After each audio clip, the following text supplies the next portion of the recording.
বাংলাদেশে বর্তমানে যে পরিস্থিতি, কে যে কোন সময় রাতের বেলা দেশ ছেড়ে দেয় সকালে উঠে আপনি নিউজের মতন দেখতে পাবেন। আচ্ছা, প্রশ্ন হচ্ছে আমাদের বিসিবির এই মুহূর্তে যিনি সভাপতি আছেন, বাংলাদেশের এক সময়ের খুবই ভদ্র, শান্ত, জনপ্রিয় ক্রিকেটার আমিনুল ইসলাম বুলবুল। ভালো ক্রিকেটার হওয়া আর একটা টিমকে পরিচালনা করা, একটা সিস্টেমকে পরিচালনা করা সোজা কথা না, যখন আপনার উপরে প্রেসার থাকবে বিভিন্ন দিক থেকে।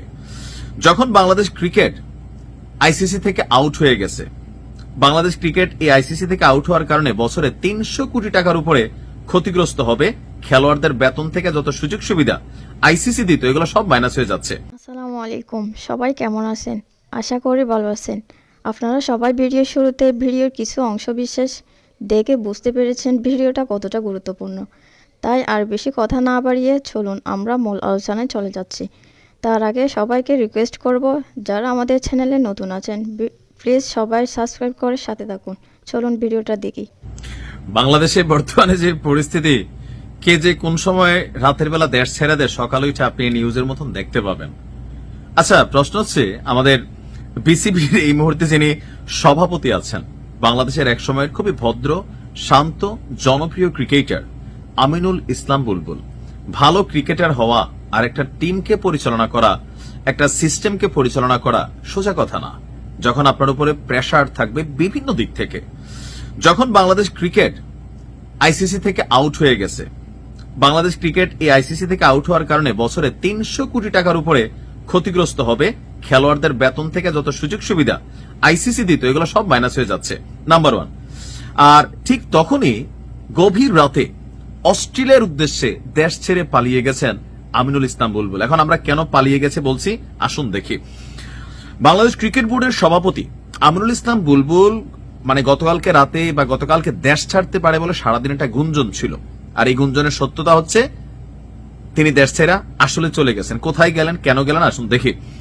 প্রথমবারের মতন টি-20 বিশ্বকাপে বাংলাদেশকে কিক মারা হয়েছে। বোর্ড পরিচালকরা পদত্যাগ করা শুরু করছে, প্রশাসনিক অস্থিরতা, আর এই সকল কিছুর মাধ্যমেই বুলবুল ইসলাম তিনি বাংলাদেশ ছেড়া পালাইয়া স্বস্তি পেতে চাচ্ছেন। তবে জনগণের মধ্যে নানান গুঞ্জনও তিনি তৈরি করে ফেলেছেন। গতকালকে সন্ধ্যা থেকেই আপনার ক্রিকেট মহলে গুঞ্জন ছড়িয়ে পড়ে তিনি রাতেই দেশ ছেড়ে চলে যাবেন। তো বিভিন্ন গণমাধ্যমে বিষয়টি জানাজানি হলে বুলবুলকে আপনার গণমাধ্যম কর্মীরা জিজ্ঞেস করছে, স্যার আপনি কি দেশ ছেড়ে আসলে পালাই যাবেন বা চলে যাবেন বাংলাদেশ ছেড়ে? বলতেছে, না, খবরদার, এমন কোনো কথা না, আমি দেশে থাকবো, দেশে থাকাই বোর্ডের কাজ করব, এমনকি আগামী কয়েক মাসের মধ্যেও আমার বাংলাদেশ ছাড়ার কোন রকমের পরিকল্পনা নেই। তবে কয়েক ঘন্টা পরই তার অবস্থান সম্পর্কে যে তথ্য আসছে, গভীর রাতে তিনি অস্ট্রেলিয়ার উদ্দেশ্যে ঢাকা ত্যাগ করে চলে গেছেন। এখন কেন অস্ট্রেলিয়া?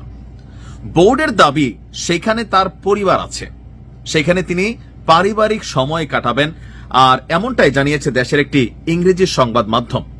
এই মুহূর্তে আমিনুল ইসলাম বুলবুলের বিদেশ যাত্রা নিয়ে প্রশ্ন তো স্বাভাবিকভাবে উঠছে যে বাংলাদেশ ক্রিকেটটারে কেউ বলেন ৩ আসিফ খায়া ফেলছে।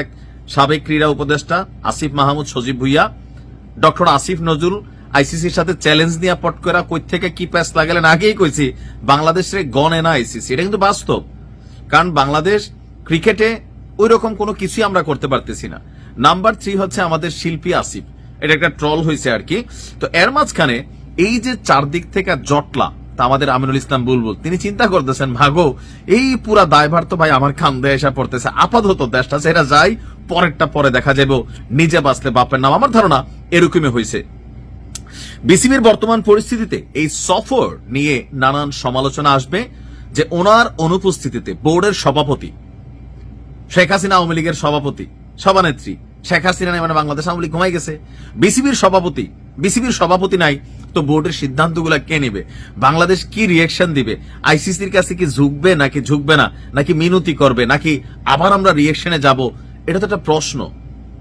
তো এরকম যে আমরা পাপন রেনিয়া অনেক সমালোচনা করছি, তবে দিন শেষে দেখেন এখন এই যে জায়গাটারে পরিচালনা করা আসলে কিন্তু কঠিন। তবে আমিনুল ইসলাম বুলবুলের আমার মনে হয়েছে যথেষ্ট ভীরু এবং কি ছোট কলিজার মানুষ। সিদ্ধান্ত নিতে হবে। আপনি যখন একটা অড সিচুয়েশনকে ফেস করতে হবে, আর সেখানে নানান সমালোচনা থাকবেই। ভাই আপনি তো বিরিয়ানির প্যাকেট না, আপনি একটা আপাদমস্তক ভদ্রলোক, কিন্তু তবে এইসব জায়গাতে সবসময় ভদ্রতা দিয়ে কাজ হয় না। আপনাকে সিদ্ধান্ত নিতে হবে। সরকার বিসিবি আলাদা জিনিস, সেক্ষেত্রে আপনি আপনার সিদ্ধান্ত এখানে সরকারকে মানাইতে হবে। না পারলে ভয়, মবের ভয় হয়তো বা জানি না, তবে কেন দেশ ছেড়া পালাইলেন তিনি এটার ব্যাখ্যা দিবেন। আমরা এটা এতটুকু ওনার কাছ থেকে আশা করি। ভালো থাকুন।